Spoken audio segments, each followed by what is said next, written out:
હું રાવળ અશોકભાઈ મગનભાઈ મહેસાણા જિલ્લાના વડનગર તાલુકાના કરસનપુરા રોડ ઉપર રાત્રે હેવી ગાડી લઈને ડ્રાઈવરો આવી રહ્યા હતા. કોઈ કંપનીનો માલ છે, સોલાર કંપનીનો માલ છે.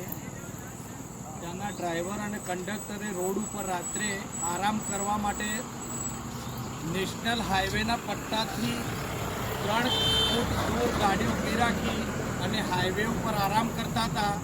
તો રાત્રે પાછળથી બીજી ગાડી આવી, સામેથી અજવાળા આવતા હતા. તો અંજાઈ ગયા અને પડી રહેલી ગાડીને રસ્તા વચ્ચે એક્સિડન્ટનો બનાવ બની ગયો છે. જે ड्राइवर साहब है,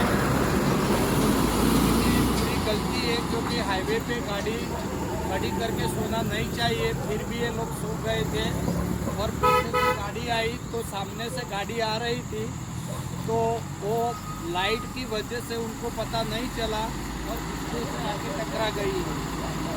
ऐसे अकस्मात बार बार होते हैं तो कोई भी ड्राइवर जैसे नेशनल हाईवे पे अगर आराम करना है तो उनको कोई भी होटल में जाके और कोई भी जगह जाके आराम करना चाहिए. ऐसे अकस्मात होते हो तो किसी की जान जा सकती है, किसी का परिवार निराधार हो सकता है. ऐसे अकस्मात बहुत हो रहे हैं. तो ट्रैफिक का कोई नियम लाओ और कुछ भी करके वो नेशनल हाईवे पे आराम नहीं करना चाहिए. ऐसा सजेशन सबको दे दो ट्रैफिक वालों. सर जी को मैं ये विनंती करता हूँ. रावड़ अशोक भाई मगन भाई Vadnagar. Okay, thank you sir. लेकिन सर ये हम लोग आराम नहीं कर रहे थे, हम लोग को तो माल खाली करना है.